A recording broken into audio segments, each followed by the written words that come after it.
வானொலியில் நீங்கள் கேட்டு மகிழ்ந்த தென்கட்சி கோ. சுவாமிநாதன் அவர்களின் இன்று ஒரு தகவல் கதை தொகுப்பினை கேட்கலாம். ஒரு சின்ன பையன் வந்தான். அவனை பார்த்து ஒரு கேள்வி கேட்டோம். ஏன்ப்பா உங்கள் வீட்டில் அம்மா புத்திசாலியா அப்பா புத்திசாலியா அப்படின்னு. அவன் அலட்சியமாக நம்மளை பார்த்து சிரிக்கிறான். என்ன சார் இது, இந்த காலத்தில் இது கூட தெரியாமல் இருக்கிறீங்களே அப்படிங்கிறான். ஒரு சின்ன பையன் நம்மளை பார்த்து இப்படி கேட்டு விட்டானே அப்படின்னு நினைக்கிறப்போ நமக்கு ஒரு மாதிரி ஆகிடும். அதுக்கப்புறம்தான் இந்த தாத்தா பாட்டிலாம் சொல்கிற ஒரு கதை ஞாபகத்துக்கு வந்தது. அது என்ன கதை தெரியுமா? ஒரு ஊரில் ஒரு அம்மாவும் பிள்ளையும் இருந்தாங்களாம். அந்த மகனுக்கு திடீர்னு தேசாந்திரம் போய் வரணும்னு ஆசை வந்துட்டுது. ஊராக போய் சுற்றி பார்க்கணுங்கிற ஆசை. அந்த அம்மாவுக்கு இது பிடிக்கல. மகனை பிரிஞ்சு இருக்கிறதுக்கு அவங்க மனசு இடம் கொடுக்கல. வேணாப்பான்னு சொல்லி பார்த்தாங்க, அவன் கேட்கல. திடீர்னு புறப்படவும் செஞ்சுட்டான். சரி, இனிமேல் அவனை தடுக்க முடியாதுன்னு முடிவு பண்ணிக்கிட்டாங்க அந்த அம்மா. இருந்தாலும் புத்திசாலித்தனமாக ஒரு யோசனை பண்ணாங்க. மகனை கிட்டத்தில் கூப்பிட்டாங்க. அவங்ககிட்ட சொன்னாங்க, இதை பாருப்பா, நீ தேசாந்திரம் போகிறதுன்னு தீர்மானம் பண்ணிவிட்ட, அதை நான் தடுக்கலை, போயிட்டு வந்துடும். ஆனால் போகிறதுக்கு முன்னாடி எனக்கு ஒரு வாக்குறுதி கொடுத்துட்டு போ அப்படின்னாங்க. போகிறப்போ ராத்திரியாக இருந்தாலும் பகலாக இருந்தாலும் சரி, புளிய மரத்து நிழலில் தான் தங்கணும். திரும்பி வர்றப்போ இரவும் பகலும் நீ வேப்ப மரத்து நிழல்லே தங்கணும் அப்படின்னாங்க. சரி, அப்படியே செய்கிறேன்னு சொல்லி வாக்குறுதி கொடுத்தான் பையன். புறப்பட்டு போனான். போகிற வழியில் புளிய மரத்து நிழல்லே தங்கினான், தூங்கினான். அப்படி போய்கிட்டே இருந்தான். 7வது நாள் அவன் உடம்பு சுகமில்லாமல் போயிட்டுது. ரொம்பவும் பலவீனமாயிட்டான். இனிமேல் நடக்க முடியாதுங்கிற நிலைமை வந்துட்டுது. யோசிச்சு பார்த்தான். சரி, இதுக்கு மேலே போக வேண்டாம் அப்படின்னு முடிவு பண்ணிட்டு திரும்பி வர ஆரம்பிச்சிட்டான். திரும்பி வர்றப்போ வழியில் வேப்ப மரத்து நிழல்லையே தங்கி வந்தான். நாளுக்கு நாள் உடம்பு சரியாக வந்துட்டுது. 7வது நாள் வீட்டுக்கு சேர்றான். உடம்பு பழையபடியே கலகலப்பாயிட்டுது. பூரண சுகம். தேசாந்திரம் போன பையன் திரும்பி வந்துட்டானே அப்படின்னு அந்த அம்மா ஆச்சரியப்படலை. ஏன்னா அவங்களுக்கு தெரியும் இப்படி ஆகும்னு. பையன் சீக்கிரமாக திரும்பி வரணுங்கிறதுக்காக தான் அவங்க அந்த யோசனையை சொன்னாங்க. என்ன விஷயங்கிறதையும் அவங்களே சொன்னாங்க. மகனே, புளிய மரத்து நிழல் உடம்புக்கு உஷ்ணத்தை கொடுக்கும், சீக்கம் உண்டாக்கும். அதனால் நீ தொடர்ந்து புளிய மரத்து நிழலில் தங்கினாவே நோய்க்கு ஆளாயிட்ட. அதனால் நல்ல பயணத்தை முடிச்சுக்கிட்டு திரும்பி வரணுங்கிற முடிவுக்கு வந்துட்ட. திரும்பி வர்றப்போ நீ தங்கினது வேப்ப மரத்து நிழல். அது உடம்புக்கு குளிர்ச்சியை தரக்கூடியது, நோயை தீர்க்கக்கூடியது. அதனால் சுகமாக வீட்டுக்கு சேர்ந்துட்ட. உன்னோட தேசாந்திர பயணத்தை தடுக்கிறதுக்காக தான் இப்படி பண்ணினேன் அப்படின்னாங்களாம் அந்த அம்மா. பார்த்தீங்களா அம்மாவோட புத்திசாலித்தனத்தை? அப்பாவாக இருந்தால் இப்படியா பண்ணுவார்? ஒரு அப்பா பையன்கிட்ட 10 ரூபா கொடுத்து இதை எடுத்துக்கிட்டு அடுத்த ஊருக்கு போய் அங்கே இருக்கிற மாமா கிட்ட இதை கொடுத்துட்டு வாடா, வழியில் எங்கேயாவது மரத்தடியில் படுத்து தூங்கி விடாதே அப்படின்னு எச்சரிக்கை பண்ணி அனுப்புனாராம். பையனுக்கு எச்சரிக்கையாக வாழறது எப்படிங்கிறத கற்றுக் கொடுக்கறதுக்காக இப்படி பண்ணார். அவன் பணத்தை வாங்கிட்டு போனான். அப்பா சொன்னதை மறந்துட்டு ஒரு மரத்தடியில் படுத்து தூங்கிட்டான். அவனுக்கு தெரியாமல் அவன் பின்னாடியே போன அப்பா அவன் கையில் இருந்த அந்த 10 ரூபாயை நைஸாக எடுத்துகிட்டு வந்துட்டார். அவன் பையில் தானே வச்சுருந்தான், அது தெரியாமல் எடுத்துகிட்டு வந்துட்டார். அவன் தூங்கிக்கிட்டு இருக்கான். எடுத்துகிட்டு ஒரு மறுபடியும் வீட்டுக்கு வந்துட்டார். பையன் முழிச்சுக்கிட்டு பையை தடவி பார்க்குறான், பணத்தை காணும். அழுதுகிட்டே திரும்பி வந்தான். அப்பா கிட்ட விஷயத்த சொன்னான். அப்பா சிரிச்சுக்கிட்டே சொன்னார், அதுக்கு தான்ப்பா ஆரம்பத்திலேயே எச்சரிக்கை பண்ணினேன், இனிமேலாவது நீ ஜாக்கிரதையாக இருக்கணும் அப்படிங்கிறதுக்காக தான் இப்படி பண்ணினேன். அந்த பணம் எங்கேயும் போயிடல, நான் தான் அதை உனக்கு தெரியாமல் எடுத்து வச்சிருக்கிறேன். இதோ பாரு அப்படின்னு சொல்லிக்கிட்டு சைடு பாக்கெட்டில் கையை விட்டா அது ஓட்டையாக இருக்குது. அதை எவனோ ஏற்கனவே கத்திரிச்சு எடுத்துகிட்டு போயிட்டான். இப்போ அப்பா முகத்தில் அசடு வழிஞ்சுதான். ஒரு அரசனும் அமைச்சரும் ஒரு நாள் ரொம்ப சாவகாசமாக பேசிக்கிட்டு இருந்தாங்களாம். அரசன் அமைச்சரை பார்த்து ஒரு கேள்வி கேட்டிருக்கார். ஏங்க அமைச்சரே, ஆசை இல்லாத ஒரு மனுஷனால் இருக்க முடியுமா அப்படின்னு. ஏன் முடியாது, துறவி அப்படிங்கிறவங்கெல்லாம் அப்படிப்பட்டவங்க தானே அப்படின்னாராம் அமைச்சர். அவங்கெல்லாம் உண்மையிலேயே ஆசையை விட்டவங்க தானா அப்படின்னு கேட்டாராம் ராஜா. அப்படி தான் இருக்கணும் அப்படின்னாராம் அமைச்சர். அப்படின்னா ஆசையே இல்லாத ஒரு உண்மையான துறவியை நான் பார்க்கணுமேன்னார். அது என்ன பிரமாதம், அதுக்கு நான் ஏற்பாடு பண்ணுறேன் அப்படின்னு விட்டார் இவர். சொல்லிவிட்டு உடனே புறப்பட்டு போனார். அங்கே எங்கே தேடினார். அப்புறம் தான் அவருக்கு புரிஞ்சுது உண்மை துறவியை கண்டுபிடிக்கிறது எவ்வளவு கஷ்டமான காரியம்னு. இருந்தாலும் ராஜா கிட்ட சொல்லியாச்சே, உண்மை துறவியை காட்டுறேன்னு. இப்போ என்ன பண்ணுறது? ராஜா கிட்ட சொன்னபடி நடக்கலைன்னா அவருக்கு கோபம் வந்துடும். அமைச்சர் ஒரு யோசனை பண்ணார். அவருக்கு ஒரு வழி தெரிஞ்சுது. அதுதான் சரின்னு முடிவு பண்ணார். அதாவது அந்த ஊரில் அவருக்கு தெரிஞ்ச நாடக நடிகர் ஒருத்தர் இருக்கிறார், நல்லா நடிப்பார். அவரை போய் பார்த்தார். இதை பாருப்பா, எனக்காக நீ ஒரு காரியம் செய்யணும்னார். என்னன்னு கேட்டார் அவர். நீ ஒரு துறவி மாதிரி கொஞ்ச நேரத்துக்கு நடிக்கணும். ராஜா உன்னை பார்த்துட்டு போகிற வரைக்கும் நடி, அது போதும். அதுக்காக உனக்கு 10,000 ரூபா தரேன் அப்படின்னார். அவர் எந்த காலத்தில் இவ்வளவு பணத்தை மொத்தமாக பார்த்துருக்கார். அதனால் உடனே சரின்னு ஒத்துக்கிட்டார். அமைச்சர் அரண்மனைக்கு திரும்பி வந்தார். என்ன அமைச்சரே, இன்னுமா ஒரு உண்மையான துறவி கிடைக்கலன்னார். உண்மையான துறவி ஒருத்தரை இப்போ தான் கொஞ்ச நேரத்துக்கு முன்னாடி பார்த்து பேசிவிட்டு வர்றேன். அவர் நம்ம ஊருக்கு வெளியில் குளத்தங்கரையில் உள்ள ஒரு ஆலமரத்துக்கு அடியில் உட்காந்துருக்கிறார் அப்படின்னார் இவர். அப்படின்னா உடனே புறப்படுங்க அப்படின்னார் ராஜா. பரிவாரங்களோடு புறப்பட்டார். அங்கே அந்த மரத்தடியில் அந்த ஆள் வேஷம் போட்டுக்கிட்டு துறவி மாதிரி உட்காந்துருக்கிறான். ராஜா நேராக போனார். அந்த துறவி காலில் பொத்துன்னு விழுந்து வணங்கினார். உடனே ராணி அவர் காலில் விழுந்தாங்க. அடுத்தபடியாக அமைச்சர் விழுந்தார். அவருக்கு தெரியும் இது நம்ம ஆள் தான்னு. இருந்தாலும் என்ன பண்ணுறது, நேரம். அப்புறம் பரிவாரங்கள்லாம் துறவி காலில் விழுந்து ஆசீர்வாதம் வாங்கிட்டாங்க. ராஜா அப்புறமா தங்கத்தட்டில் பொண்ணையும் பொருளையும் வச்சு அந்த துறவிகிட்ட ரொம்ப பணிவாக நீட்டுறார். தாங்கள் தயவு பண்ணி இதை ஏற்றுக்கணும் அப்படின்னு வேண்டிக்கிட்டார். அந்த துறவி பற்று இல்லாமல் அதை பார்த்தார். எல்லாத்தையும் திறந்துட்ட எனக்கு இதெல்லாம் எதுக்காக அப்படின்னு சொல்லி அதை மறுத்துட்டாராம். ஆஹா, உண்மையான துறவியை பார்த்துட்டோம் அப்படிங்கிற ஆனந்தம் அரசருக்கு. ரொம்ப நிம்மதியாக திருப்தியாக திரும்பி வந்தார் அரண்மனைக்கு. அதுக்கப்புறம் அமைச்சர் யாருக்கும் தெரியாமல் அந்த துறவிகிட்ட ஓடினார். சொன்ன பிரகாரம் பணத்தை நீட்டினார். இந்தப்பா, நான் உங்ககிட்ட சொன்னபடி 10,000 ரூபா பணம் எடுத்துக்கோ அப்படின்னார். அந்த ஆள் ராஜா கிட்ட சொன்னது மாதிரியே எல்லாத்தையும் திறந்துவிட்ட எனக்கு இதெல்லாம் எதுக்காக வேணாம் அப்படின்னு விட்டாரான். நடித்த வரைக்கும் போதும்ப்பா, இனிமேல் இந்த நாடக வசனம்லாம் வேணாம், வேஷத்தை கலைச்சிரு, பணத்தை வாங்கிக்கோன்னார். இல்லைங்க, இது வேஷம் இல்லை, இது வசனமும் இல்லை, இது உண்மை. கொஞ்ச நேரம் துறவி மாதிரி நடித்ததுக்கே இந்த தேசத்து ராஜா, ராணி, அமைச்சர், பரிவாரங்கள் எல்லாம் என் காலில் விழுந்து வணங்குறாங்க. அப்படின்னா உண்மையான துறவியாக இருக்கிறது எவ்வளவு பெருமையான விஷயம். நான் உண்மையான துறவியாக ஆக போகிறேன், அப்படி முடிவும் பண்ணிட்டேன் அப்படின்னார் அந்த நடிகர். வேஷம் கூட எப்படிப்பட்ட விளைவுகளை உண்டு பண்ணுது பார்த்தீங்களா. நம்மால் ஒருத்தன் ரொம்ப வசதியாக தான் இருந்தான். ஒரு நாள் அவன் சொத்து பூரா திருட்டு போட்டுது. அதுக்கப்புறம் இவன் துறவி மாதிரி ஆயிட்டான். ஊர் ஊராக சுற்றினான். ஒரு குருநாதரை தேடி கண்டுபிடிச்சான். அவர்கிட்ட சீடனா சேர்ந்துக்கிட்டான். அவனை பார்த்து ஒருத்தர் கேட்டார், நீ உண்மையான சீடன் தானான்னு. இல்லைங்க, சீடன் மாதிரி நடிச்சுக்கிட்டு இருக்கிறேன் அப்படின்னா. அது குரு துரோகம் இல்லையா அப்படின்னு கேட்டார் அவர். இல்லைங்க, நான் பண்ணது குரு துரோகம் இல்லை, என் குரு பண்ணது தான் துரோகம். என்னுடைய பணத்தை கொள்ளையடிச்சது இவர் தான். அதை எங்கே வச்சிருக்காருன்னு கண்டுபிடிக்கிறதுக்காக தான் இவர்கிட்ட சீடனா சேர்ந்துருக்கிறேன் அப்படின்னா. ஒரு ஊரில் ஒரு ராஜா இருந்தார். பெரிய அரண்மனையில் தான் இருக்கிறார். எல்லா வசதியும் இருந்தது. இருந்தாலும் அவர் எல்லாரும் சொல்கிறது எப்படி தெரியுமா, பிச்சைக்கார ராஜா. அப்படி ஒரு பேர் அவருக்கு நிலைச்சி போச்சு. ஜனங்களும் சரி, மற்ற தேசங்களில் உள்ளவங்களும் சரி, அவர் அந்த பேர் சொல்லியே குறிப்பிடுறது வழக்கமாக போட்டுது. இது அவருக்கு ரொம்ப கவலையாக போச்சு. என்ன இது, நம்மளை தேடி வர்றவங்களுக்கெல்லாம் நாம் சோறு போடுறோம், நம்ம புகழ்ந்து பாடல் ஏற்றி கொண்டு வர்ற புலவர்களுக்கெல்லாம் அவங்க எப்படி வந்தாலும் ஒருவேளை சோறு போடணுங்கிறது உத்தரவு. இவ்வளவுலாம் செஞ்சும் நம்மளை போய் பிச்சைக்கார ராஜான்னு எல்லாரும் சொல்கிறாங்களே, அது ஏன், எதுக்காக அப்படி சொல்கிறாங்க? இதுதான் ராஜாவுக்கு குழப்பம். சரி, இதை பற்றி நம்ம அமைச்சர்கள்கிட்ட கேட்கலாமா அப்படின்னு யோசனை பண்ணார். இந்த விஷயத்தை போய் அவங்கக்கிட்ட எப்படி கேட்கறதுன்னு அவருக்கு தயக்கமாக இருந்தது. கௌரவ குறைச்சலாக தெரிஞ்சுது அவருக்கு. சரி, சாதாரண குடிமக்கள்கிட்ட இதை பற்றி கேட்கலாமா அப்படின்னு யோசனை பண்ணார். கேட்கலாம், ஆனால் அவங்க யாரும் ராஜா முன்னாடி நின்று தைரியமாக பேசக்கூடிய அளவுக்கு இல்லை. ராஜாவோட குழப்பம் நாளுக்கு நாள் அதிகமாக போச்சு. கடைசியாக அவர் ஒரு முடிவுக்கு வந்தார். அதாவது இதை பற்றி ஒரு பிச்சைக்காரங்கிட்டே கேட்டு பார்த்துட்டா என்ன. இதுதான் அவர் பண்ண முடிவு. உடனே மாறு வேஷம் போட்டுக்கிட்டு நகர்வலம் போனார். ஒரு பிச்சைக்காரனை கண்டுபிடிச்சார். இதை பாருப்பா, நம்ம ராஜாவை எல்லாரும் பிச்சைக்கார ராஜான்னே சொல்கிறாங்களே, அதுக்கு என்ன காரணமாக இருக்கும் அப்படின்னு கேட்டார். அதுக்கு அவன் சொல்கிறான், இதுக்கான பதிலை இன்னும் ஒரு 30 நாளில் சொல்கிறேன் அப்படின்னா.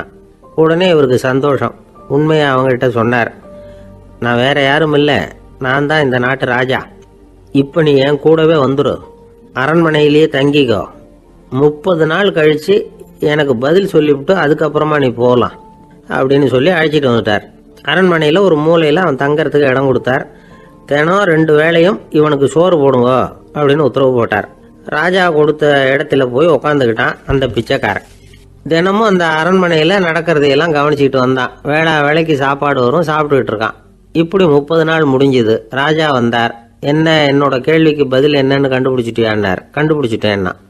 என்ன எல்லாரும் பிச்சைக்கார ராஜான்னு சொல்றாங்களே, அது நியாயமா படுதா உனக்குன்னு கேட்டார். நியாயமா தான் படுது, சந்தேகம் இல்லாம நீங்க பிச்சைக்கார ராஜா தான். என்னதான் நீங்க வசதியோடவும் படைபலத்தோடவும் இருந்தா கூட நீங்க எங்க வர்க்கத்தை சேர்ந்த ஆசாமி தான் அப்படின்னு அடிச்சு சொல்லிவிட்டான் அந்த ஆள். எதனால் அப்படி சொல்றேன்னு கேட்டார் இவர். அரசே, ஒரு உண்மையை கண்டுபிடிச்சு சொல்றதா நான் உங்ககிட்ட சொன்னேன். நீங்க ராஜ பரம்பரைன்னா உடனே உங்க கழுத்துல கிடக்கிற முத்து மாலையை கழட்டி பரிசா கொடுத்துருப்பீங்க, பொன்னையும் மணியையும் கொடுத்துருப்பீங்க. ஆனா நீங்க அப்படி செய்யல. என்ன ஒரு மூலையில உட்கார வச்சு 2 வேளை சோறு போட சொன்னீங்க. உங்களை தேடி யாரு வந்தாலும், யாரு பாராட்டி பேசினாலும் அல்லது பிரச்சனைகளை சொன்னாலும் நீங்க செய்யற ஒரே காரியம் சோறு போடுறது தான். பிச்சைக்காரனுக்கு சோறு மட்டும்தான் உலகம். உங்க விஷயத்திலையும் நீங்க அப்படித்தான் நினைக்கிறதாக தெரியுது. நல்லா கவனிங்க. எந்த ஒரு பிரச்சனைக்கும் சோறு தான் முடிவுன்னு நினைக்கிறீங்க பாருங்க. நீங்க சந்தேகம் இல்லாத எங்களை சேர்ந்த ஆளுதான் அப்படின்னு விட்டான் அந்த பிச்சைக்காரன். அதுக்கப்புறம் தான் அந்த ராஜா தன்னுடைய தவறுகளை எல்லாம் தேர்த்திக்கிட்டாராம். பசின்னு வர்றவங்களுக்கு சோறு தான் போடணும், அது தப்பு இல்லை. பாராட்ட வர்றவங்களுக்கெல்லாம் சோத்தையே போட்டு அனுப்புனா இப்படிதான் பேர் வரும். எனக்கு தெரிஞ்ச ஒருத்தர் தினமும் யாராவது ஒருத்தரை தன் வீட்டுக்கு அழைச்சிட்டு போவார், சாப்பாடு போட்டு அனுப்புவார். முன்னறிவிப்பு இல்லாம திடீர்னு ஒரு விருந்தாளியோட வீட்டில் போய் இவர் நிற்கிறது வழக்கம். அந்த அம்மாவும் இவருக்காக தயார் பண்ணி வச்சிருந்ததை இவர் அழைச்சிட்டு வந்திருக்கிற விருந்தாளிக்கு போட்டுருவாங்க. விருந்தாளி சாப்பிட்டுட்டு போனதுக்கு அப்புறம் இவர் மனைவி கிட்ட உனக்கு சிரமம் வேணாம் அப்படின்னு சொல்லிவிட்டு பக்கத்தில் உள்ள ஒரு ஹோட்டலுக்கு போய் காசு கொடுத்து சாப்பிட்டுட்டு வந்துருவார். பல நாள் இப்படி நடக்கும். ஒரு நாள் அவரை தனியா கூப்பிட்டுக்கிட்டு போய் ஏன் இப்படி பண்றீங்கன்னு கேட்டோம். அதுக்கு அவர் சொல்றாரு, எங்க வீட்டு சாப்பாட்டுல இருந்து தப்பிக்கிறதுக்கு எனக்கு வேற வழி எதுவும் தெரியல சார், அதனாலதான் இப்படி பண்ணிட்டு இருக்கிறேன் அப்படின்னார் ரொம்ப பரிதாபமா. அந்த ஆளு என்ன கண்ணா பண்ணான்னு திட்டி விட்டான் சார், அதை நினைச்சா எனக்கு ரொம்ப வருத்தமா இருக்கு அப்படின்னு சொல்லி கவலைப்பட்டார் ஒருத்தர்.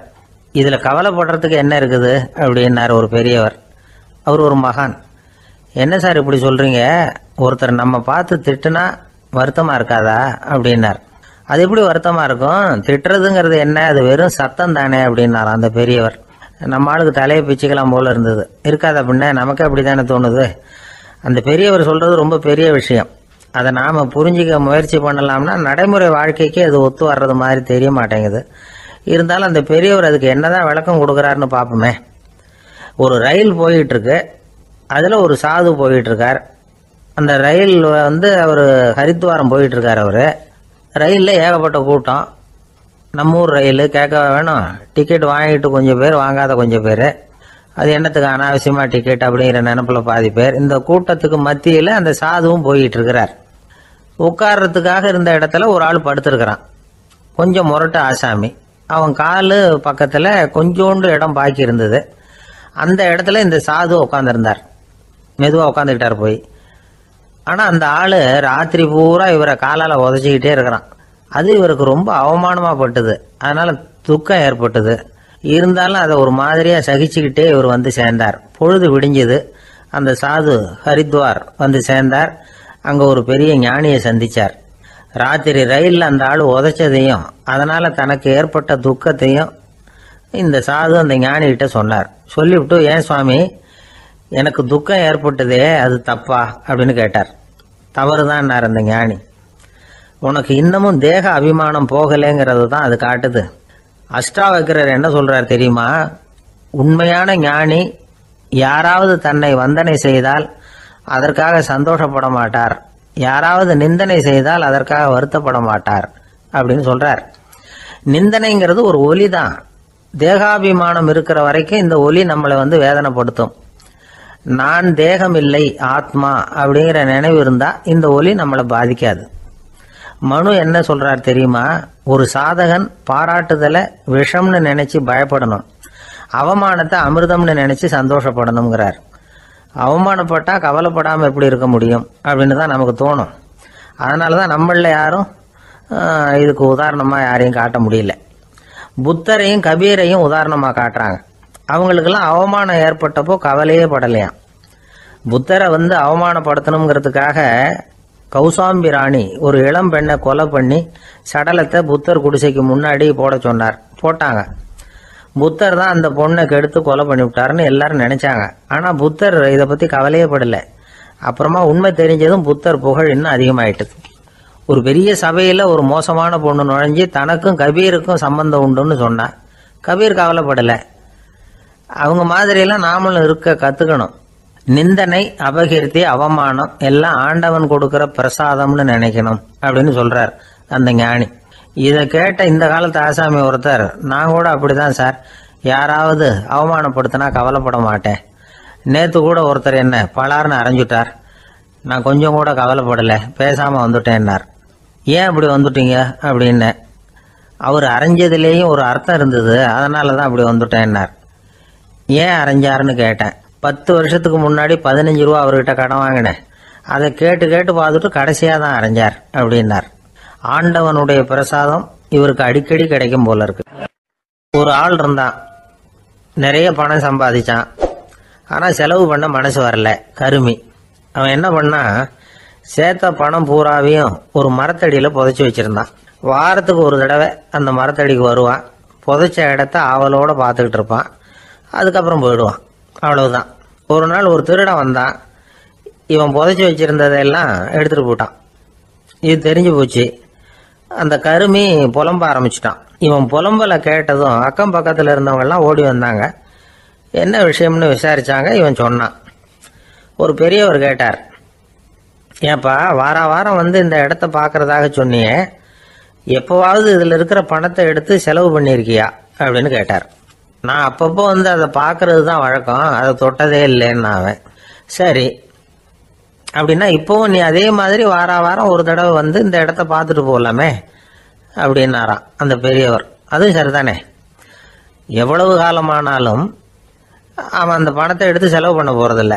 அப்படி இருக்கிறப்ப உள்ளே பணம் இருந்தாலும் ஒண்ணுதான், இல்லாம போனாலும் ஒண்ணுதான். இதுல இருந்து என்ன புரியுதுன்னா, ஒருத்தர்கிட்ட இருக்கிற பணத்தை கொண்டு அவர் பணக்காரரா ஏழையா அப்படின்னு முடிவு செய்யறது சரியில்லை. அந்த செல்வத்தை அனுபவிக்கிற திறன், பயன்படுத்துகிற திறன், அதை வச்சு தான் அவர் ஏழையா பணக்காரரா அப்படிங்கிறத நிர்ணயம் பண்ணணும். அதுதான் சரி. செலவு பண்ண தெரியாதவன் சேகரம் பண்ணிகிட்டே இருக்கிறதுனால என்ன பிரயோஜனம்? தலைமுடியே இல்லாதவன் தாராளமாக சீப்புகளை வாங்கி சேகரம் பண்ணுறது மாதிரி தானே இது. சில சமயம் செலவு பண்ண நாம தயாராக இருந்தால் கூட அந்த செல்வம் நமக்கு பயன்படுறதில்ல. அரேபியாவில் ஒரு நகை வியாபாரி விலை உயர்ந்த முத்துக்களை எல்லாம் அவர் வச்சு வியாபாரம் பண்ணிட்டு இருந்தார். அவர் ஒரு சமயம் ஒரு பாலைவனம் வழியா போயிட்டு இருக்கிறார் ஒட்டகத்துல. அப்போ திடீர்னு கடுமையான புயல் வீச ஆரம்பிச்சுட்டுது.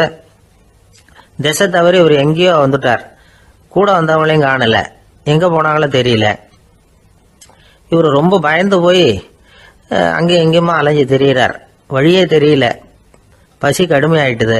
ஒட்டகத்து முதுகுல ஒரு மூட்டை இருந்தது, அதை பிரிச்சு பார்த்தார். உள்ள ஏதாவது இருக்கான்னு தேடி பார்க்கறார். அது வரைக்கும் கண்ணில் தட்டுப்படாத அபூர்வமான ஒரு பை கண்ணில் பட்டுது. ஆஹா, அதில் ஏதாவது சாப்பிட்றதுக்கு இருக்கும் அப்படின்னு நினச்சி ஆவலாக அதை பிரித்து பார்க்குறார். அந்த பையில் விலை உயர்ந்த முத்துக்கள் நிறைய இருந்துதான். அப்போ தான் அவர் நினச்சாராம், விலை உயர்ந்த முத்துக்கள் கூட சாப்பிட்றதுக்கு உணவாக முடியாது அப்படிங்கிறத புரிஞ்சுக்கிட்டாராம். எந்த நேரத்தில் எது நமக்கு தேவையோ அது நமக்கு தாராளமாக கிடைக்கணும். அப்படி அது கிடைக்கிறதுக்கு நம்மகிட்ட இருக்கிற செல்வம் பயன்படணும். அது நமக்கும் பயன்படலாம், நம்ம மூலமா அடுத்தவங்களுக்கும் பயன்படலாம். அதுதான் செல்வத்தின் பயன். ஒரு மரத்தடியில் ஒருத்தன் உட்காந்து அழுதுகிட்டு இருந்தான். அந்த பக்கமா வந்த இன்னொருத்தன் ஏப்பா அழுதுகிட்டு இருக்கிறேன்னு கேட்டான். இந்த இடத்துல தான் பூமிக்கு அடியில் பணம் இருக்குது, புதைச்ச இடம் தெரியல, அதான் அழறேன் அப்படின்னா. நல்லா ஞாபகப்படுத்தி பாரு, எந்த இடத்துல புதைச்ச அப்படின்னு கேட்டான் இவன். அது எப்படி எனக்கு தெரியும், புதைச்சி வச்சிருக்கிறவன் நான் இல்லையே, எங்க எதிர்த்த வீட்டுக்காரன் அப்படின்னு இவன். அம்மாக்காரங்களுக்கு அடிக்கடி ஏற்படுற கவலை ஒன்று உண்டு. அதாவது குழந்தை சரியா சாப்பிட மாட்டேங்குதே அப்படிங்கிற கவலை. இவங்கெல்லாம் ஒரு விஷயத்த நல்லா புரிஞ்சுக்கணும். குழந்தைகள்ங்கிறவங்க பெரியவங்க மாதிரி இல்லை. அவங்க கடிகாரத்துல மணியை பார்த்துட்டு சாப்பிட்றதுக்கு உட்கார்ற ரகம் கிடையாது. பசிச்சா சாப்பிடுவாங்க, இல்லைன்னா விளையாடுவாங்க அல்லது தூங்குவாங்க. அது புரியாம அவங்கள கட்டாயப்படுத்தி அல்லது மிரட்டி சாப்பிட வைக்கிறது ரொம்ப தப்பு. ஒரு 8 மாச குழந்தைக்கு 3 மணி நேரத்துக்கு ஒரு தடவை பசிக்கும். அந்த நேரம் பார்த்து சாப்பாடு கொடுத்தா அடம் பண்ணாம அது பாட்டுக்கு சாப்பிட்றோம். அதே குழந்தைக்கு 1 வயசு ஆகிறப்போ 4 மணி நேரத்துக்கு ஒரு தடவை பசிக்கும். இந்த வயசுல இயற்கையாவே பசி குறைஞ்சிருக்கும். அது புரியாம என் குழந்தை முன்னாடி மாதிரி இப்ப சரியா சாப்பிட மாட்டேங்கிறான் அப்படின்னு சில பேர் டாக்டர் கிட்ட போய் சொல்லிக்கிட்டு இருப்பாங்க. இன்னொரு விஷயம், ஒரு குழந்தைக்கு வயசு அதிகமாகிற வேகத்துக்கு உடம்பு எடையும் அதிகமாகிக்கிட்டே போவாது. உடம்பு எடை அதிகமாகிற வேகம் குறைஞ்சிக்கிட்டே வரும். 6 மாச குழந்தைக்கு ஒரு வாரத்துல 150 கிராம் எடை கூடும். ஒரு வயசுல வாரத்துக்கு 71 கிராம் எடை கூடும். இது புரியாம அதிகமா சாப்பாட்டை கொடுத்து குழந்தைய கஷ்டப்படுத்தக்கூடாது. ஏன்னா அளவுக்கு மீறின உணவு அஜீரணத்தை உண்டு பண்ணிவிடும். குழந்தைக்கு ஒரு தட்டில் கொஞ்சமா ஆகாரத்தை வச்சு கொண்டுட்டு போய் கொடுக்கணும். மலை மாதிரி குவிச்சு வச்சா அதை பார்த்ததுமே பசி அடங்கி போயிடும். அடிச்சு மிரட்டி பயமுறுத்தி குழந்தைய சாப்பிட வைக்கிற பழக்கம் இருக்கு பாருங்க, அதுக்கு ஃபுட் ஃபோர்சிங் அப்படின்னு பேர். இப்படி பண்ணினா குழந்தைக்கு சாப்பாட்டில் விருப்பம் குறைஞ்சிரும், அதை கண்டாவே வெறுக்க ஆரம்பிச்சிடும். அது மாதிரி உளம் சார்ந்த பசி குறைவு, சைக்கோஜெனிக் அனோரெக்சியா, அது ஏற்படுமா. சாப்பாடுங்கிறதே ஒரு தண்டனை மாதிரி தோணும். குழந்தைகளுக்கு பிடிச்ச மாதிரியான ஆகாரத்தை கொடுக்கணும். சத்து அதிகம் இருக்குங்கிறதுக்காக அதுக்கு பிடிக்காத ஆகாரத்தை கொடுத்து கட்டாயப்படுத்தக்கூடாது. குழந்தைகளுக்கு 2 வயசு ஆகிறப்போ இயற்கையாகவே எதிர்மறை குணம் உண்டாகும். அதாவது அந்த எதிர்மறையா பேசுறது, இது மாதிரி சமயங்கள்ல நாம என்ன சொல்றோமோ அதுக்கு நேர்மாறா நடந்துக்கும். ஏட்டிக்கு போட்டி, சாப்பிட சொன்னா விளையாட போவோம், விளையாட சொன்னா சாப்பாடு கேட்கும். இதை புரிஞ்சுக்கிட்டு நடந்துக்கணும். குழந்தை சொன்ன பேச்சை கேட்கலேன்னு கோவப்படக்கூடாது. குழந்தை வளர வளர பிடிவாத குணம் வர்றது சகஜம். கேட்டதை வாங்கி கொடுத்தாதான் சாப்பிடுவேன் அப்படின்னு பிடிவாதம் பண்ணும். வாங்கி கொடுத்து விடுறது தான் உத்தமம். நீங்களும் அதுகிட்ட பிடிவாதம் பண்ணிட்டு இருக்கக்கூடாது. ஏன்னா கேட்டது கிடைக்கலையேங்கிற ஏமாற்றம் கூட குழந்தையோட பசியை குறைச்சிரும். கேட்டது கிடைச்சிட்டா பசி அதிகமாகும், கொடுத்ததை மலமலன்னு சாப்பிட்றோம். குழந்தைகளுக்கு கண்ட கண்ட நேரத்தில் சாப்பிட்றதுக்கு எதையாவது வாங்கி கொடுத்துக்கிட்டு இருந்தா சாப்பாட்டு நேரத்தில் சாப்பிடாம அடம் பண்ண ஆரம்பிச்சிடும். பள்ளிக்கூடம் போகிற பிள்ளைங்க காலை உணவை சரியாக சாப்பிட மாட்டாங்க. அச்சம், அவசரம், பரபரப்பு இதெல்லாம் தான் காரணம். பள்ளிக்கு புறப்படுறதுக்கு ஒரு 3/4 மணி நேரத்துக்கு முன்னாடியே சாப்பாடு போட்டுருங்க, அது சரியாக போடும். படிக்கிற குழந்தைகள் உடல் சோர்வு, மனச்சோர்வு இது காரணமாக கூட சாப்பிட மறுக்கிறது உண்டு. இப்போ உதாரணமாக சாயந்தரம் விளையாடி விட்டு வீட்டுக்கு வந்ததும் சாப்பிட சொன்னால் வேணாம்பாங்க. இது உடல் சோர்வு. ரொம்ப நேரம் வீட்டு பாடங்களை செஞ்சு முடித்த கையோடு சாப்பிட சொன்னாலும் அவங்களால சரியாக சாப்பிட முடியாது. இது உளச்சோர்வு, அதாவது மனச்சோர்வு. இதை தவிர குழந்தைகளுக்கு உடல் நலக்குறைவு ஏற்பட்டால் கூட சாப்பிட மறுக்கிறது உண்டு. சில மருந்து மாத்திரைகள் கூட பசியை குறைச்சிரும். அதனால சரியாக தெரிஞ்சுக்கிட்டு குழந்தைகளை சாப்பிட வைக்கணும். அது புரியாமல் கையில் சாப்பாட்டு தட்டை வச்சுக்கிட்டு குழந்தைகளை விரட்டிக்கிட்டு அலையக்கூடாது. ஒரு சின்ன பையன் சொன்னான், எங்கள் அம்மா சாப்பாடு போடுறது தெரிஞ்சா நான் உடனே வீட்டை விட்டு வெளியில் ஓடி போடுவேன் அப்படின்னா. ஏன் அப்படி பண்ணுறேன்னு கேட்டோம். எங்கள் அப்பா கூட அது மாதிரி தான் சார் பண்ணுவார் அப்படிங்கிறான். பந்திக்கு முந்தர ஆசாமிகள் நம்மள பல பேர் உண்டு. அப்படி முந்தறதுக்கு கூட முயற்சி பண்ணுறவங்க நிறைய பேர் இருக்கிறாங்க. இதில் என்ன ஒரு விஷயம்னா, பந்திக்கு முந்துறது கூட தப்பு இல்லை. ஆனால் அப்படி ஒரு விருந்தில் ஆளாக போய் உட்காந்து சாப்பிட்டா கூட வெளியில் வர்றப்ப என்ன பெரிய விருந்து வச்சுட்டான், சாம்பாரில் உப்பு இல்லை, ரசத்தில் காரம் இல்லை அப்படின்னு குறை சொல்லிகிட்டே வர்றது இருக்கு பாருங்க, அது சரியில்லை, நாகரிகமும் இல்லை. கல்யாண பத்திரிகையில் என்ன போட்டிருக்குது, என் பொண்ணுக்கும் இன்னார் பையனுக்கும் கல்யாணம், எல்லாரும் குடும்பத்தோடு வந்திருந்து மணமக்கள் ஆசீர்வதிக்கணும், இப்படி தானே போட்டிருக்கோம். குடும்பத்தோடு விருந்து சாப்பிட்டு சாப்பாடு எப்படி இருக்குன்னு அபிப்பிராயம் சொல்லிவிட்டு போங்க அப்படின்னா போட்டிருக்கு கல்யாண பத்திரிகையில். ஒருத்தர் வீட்டு விசேஷத்துக்கு போயிருக்கோம்னா எவ்வளவோ அசௌகரியங்கள் நமக்கு ஏற்படலாம். ஏராளமான கூட்டம் வந்திருக்கும். எல்லாரையும் அவங்க தனித்தனியாக கவனிச்சுக்கிட்டு இருக்க முடியாது. நாம தான் அனுசரித்து நடந்துக்கணும். நாமளாக போய் வாழ்த்த வேண்டியவங்களை வாழ்த்தி விட்டு சேரணும். அதை விட்டுட்டு பத்திரிக்கை கொடுத்தானேன்னு போனேன், கவனிப்பே சரியில்லை அப்படின்னு புலம்பிக்கிட்டு இருக்கக்கூடாது. ஒரு விருந்துக்கு போனால் அங்கே எப்படி நடந்துக்கணும் அப்படிங்கிறத பற்றி கூட அனுபவசாலிகள் சில விவரங்கள்லாம் சொல்லியிருக்கிறாங்க. இந்த காலத்தில் கல்யாணம், பிறந்த நாள், அது இதுன்னு நிறைய விருந்துகள் நடக்குது. அதெல்லாம் எதுக்காக? மனித உறவுகளை வளர்த்துக்கிறதுக்காக தான், வேற எதுக்கு? ஒரு விருந்துக்கு போனால் அமைதியாக பொறுமையாக போய் உட்காரணும். அடித்து பிடிச்சிக்கிட்டு இடத்த பிடிக்க போகிறேன் அப்படின்னு நிற்கக்கூடாது. முதல் பந்தி நடந்துகிட்டு இருந்தால் அது முடிஞ்சு இலை எடுத்து சுத்தம் பண்ணதுக்கு அப்புறம் போய் உட்கார்றது தான் நாகரீகம். இலை எடுக்கிறதுக்கு முன்னாடியே அங்கே போய் உட்காந்தா நல்லா இருக்காது. நீங்கள் சாப்பிட்டுட்டு உட்காந்துருக்கீங்களா, சாப்பிட்றதுக்கு உட்காந்துருக்கீங்களா, பார்க்குறவங்களுக்கு சந்தேகம் வந்துடும். அதே மாதிரி இலையில எல்லா ஐட்டமும் பரிமாறினதுக்கு அப்புறம் சாப்பிட ஆரம்பிக்கணும். ஒவ்வொரு ஐட்டமாக வைக்க வைக்க நாம் பாட்டுக்கு எடுத்து உள்ளே தள்ளிகிட்டே இருந்தோம்னா எதை வச்சோம் எதை வைக்கலன்னு பரிமாறினவரே குழம்பி போயிடுவார். ஏன்னா எப்போ பார்த்தாலும் இலை காலியாகவே இருக்கும். சாப்பிட்றப்போ உங்கள் சாப்பாட்டையே நீங்கள் கவனிக்கணும். அடுத்தவங்க இலையில என்ன இருக்குது, பக்கத்தில் இருக்கிறவர் எதை அதிகமாக சாப்பிட்றார், இதெல்லாம் நமக்கு என்னத்துக்கு? எல்லாரும் சாப்பிட்டு முடிக்கிற வரைக்கும் பொறுமையாக இருக்கிறது தான் நல்லது. நீங்கள் மட்டும் திடீர்னு பாதியில் எழுந்திரிச்சு பக்கத்தில் இருக்கிறவங்களுக்கு சங்கடமாக இருக்குமேங்கிறதெல்லாம் யோசிக்காமல் நீங்கள் பாட்டு எழுந்திரிச்சு போகக்கூடாது. பக்கத்தில் உள்ளவங்க உங்களை எழுந்திரிக்க சொன்னால் எழுந்திரிச்சு போகலாம். விருந்துகளில் சாப்பாட்டை வீணாக்கிறதே ஒரு நாகரிகமாக போட்டுது. இந்த காலத்தில் சாப்பாட்டுக்கே கஷ்டப்பட்டுக்கிட்டு பல பேர் இந்த உலகத்தில் இருக்கிறப்போ சாப்பாட்டை வீணாக்கிறது எவ்வளோ பெரிய மோசங்கிறத நினச்சி பார்க்கணும். வேணுங்கிற அளவுக்கு கேட்டு வாங்கி சாப்பிட்றது தான் முறை. விருந்தில் இந்த பஃபே அப்படின்னு சொல்லி ஒரு முறை சொல்கிறாங்கல்ல, அதாவது உணவு வகைகளையெல்லாம் பொதுவாக ஒரு இடத்துல வச்சுடுறது, நமக்கு தேவையானதை நாமே எடுத்துட்டு ஒரு தட்டில் போட்டுக்கிட்டு சாப்பிட வேண்டியது. இதில் கூட சில பேர் தேவைக்கு அதிகமாக எடுத்து போட்டுக்கிட்டு வீணாக்குறாங்க. சில சமயம் கடைசியாக சாப்பிட போகிறவங்களுக்கு எல்லா ஐட்டமும் கிடைக்காம போகலாம். அதை போய் பெருசு பண்ணிகிட்டு இருக்கக்கூடாது. என்ன சார் இந்த அளவுக்கு கூடவா நாகரிகம் தெரியாமல் இருக்கிறோம், இதை போய் பெருசாக சொல்ல வந்துட்டீங்களே அப்படின்னு நினைக்கலாம். ஒருத்தர் 2 பேருக்கு இந்த விவரம் தேவைப்படலாம். அவங்க காதலையும் இது விழட்டுமேங்கிறதுக்காக தான் இது. ஒரு பெரிய கல்யாண விருந்து நடந்துக்கிட்டு இருந்தது. விருந்து மண்டபத்து வாசலில் ஒருத்தர் நின்றுக்கிட்டு வர்றவங்களையெல்லாம் ரொம்ப மரியாதையாக வணங்கி உள்ளே அனுப்பி வச்சுக்கிட்டு இருந்தார். எப்படி தெரியுமா? வர்றவங்க கையெல்லாம் பிடிச்சி முத்தம் கொடுத்து அதுக்கப்புறம் உள்ளே அனுப்பி வச்சுக்கிட்டு இருந்தாராம். கூட்டம்லாம் முடிஞ்சதுக்கப்புறம் அவர்கிட்ட போய் கேட்டிருக்கிறாங்க, சார் நானும் எவ்வளவோ விருந்துகளுக்கு போயிருக்கிறேன், இருந்தாலும் இவ்வளவு மரியாதையாக வர்றவங்க கைக்கெல்லாம் முத்தம் கொடுத்து வரவேற்கிறத இங்கே தான் பார்க்குறேன் அப்படின்னு சொன்னாங்க. அதுக்கு அவர் சொன்னார், அட போங்க சார், நான் முத்தம் கொடுக்கல, முந்தின பந்திக்கு சாப்பிட்டவங்களே அடுத்த பந்திக்கும் வர்றாங்களான்னு மோந்து பார்த்து அனுப்பி வச்சுக்கிட்டு இருந்தேன் அப்படின்னார். ஒரு பல்கலைக்கழகம், அங்கே ஒரு இலக்கிய பேராசிரியர், அவர் பாடம் நடத்திக்கிட்டு இருந்தார். ராபர்ட் ப்ரௌனிங் எழுதிய கவிதைகளை பற்றி சொல்லிகிட்டு இருக்கிறார். மாணவர்களும் ரொம்ப அக்கறையாக அதை கேட்டுக்கிட்டு இருக்கிறாங்க. ஒரு குறிப்பிட்ட கவிதையை பற்றி சொல்லும் பொழுது அந்த பேராசிரியருக்கே ஒரு சந்தேகம். அதாவது அந்த கவிதையின் சரியான அர்த்தம் என்னங்கிறதுல சந்தேகம். பேராசிரியர் யோசனை பண்ணார். அந்த கவிதையை முழுசாக புரிஞ்சிக்க முடியல.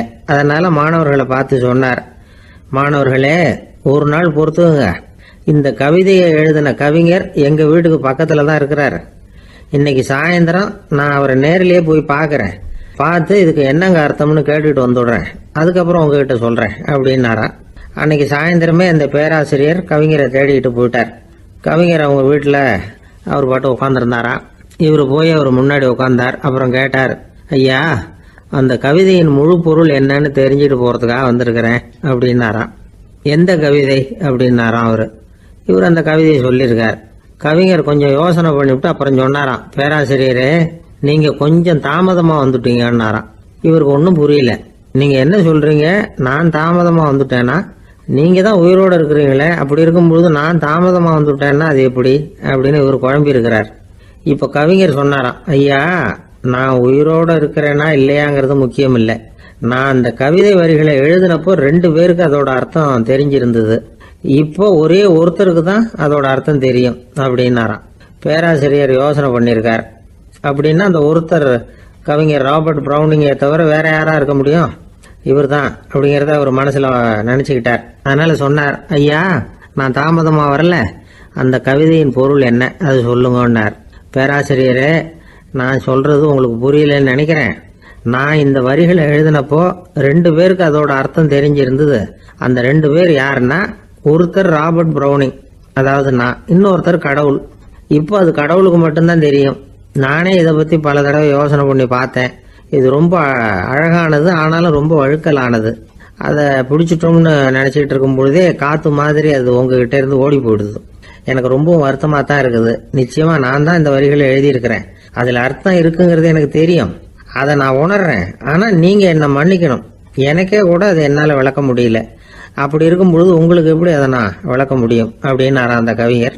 அனுபவிக்கப்படக்கூடிய எல்லாமே விளக்கப்படக்கூடிய ஒன்றல்ல, விளக்கப்படும் எல்லாமே அனுபவிக்கப்படக்கூடிய ஒன்றல்ல. அப்படிங்கிறது ஞானிகளுடைய கருத்து. அதுக்காக தான் அந்த சம்பவம். வாழ்க்கையில் நீங்கள் தொடர்ந்து ஆய்வு செய்து கொண்டே இருக்கக்கூடிய விளக்கங்களை ஒருபோதும் அடைய முடியாத பரிமாணங்கள் இருக்கிறதுனால தான் அது அலுப்பு தட்டாமல் இருக்குது. உங்களால் நிறைய அனுபவிக்க முடியும், இருந்தாலும் நீங்கள் அனுபவித்து அறிந்த விஷயங்கள் கூட வார்த்தைகளால் விளக்கப்பட முடிவதில்லை அப்படிங்கிறது பெரியோர் சிந்தனை. இதெல்லாம் ஒரு பக்கம் இருக்கட்டும். நமக்கு தெரிஞ்ச பேராசிரியர் ஒருத்தர் 1 மணி நேரம் ரொம்ப விவரமா வகுப்பு எடுத்தார். கடைசியா சொன்னார், மாணவர்களே, ரொம்பவும் எளிமையா விளக்கமா எல்லா விவரமும் சொல்லியிருக்கிறேன். அதனால இதுல உங்களுக்கு சந்தேகம் வர்றதுக்கு வாய்ப்பே இல்லை. இருந்தாலும் கேட்க வேண்டிய கடமை கேட்கிறேன். இது வரைக்கும் நடத்தினதுல யாருக்காவது ஏதாவது சந்தேகம் உண்டா அப்படின்னு கேட்டாராம். எனக்கு ஒரே ஒரு சந்தேகம் தான் சார் அப்படின்னு எழுந்திரிச்சு நிக்கிறான் ஒருத்தன். என்னன்னு கேட்டாராம்.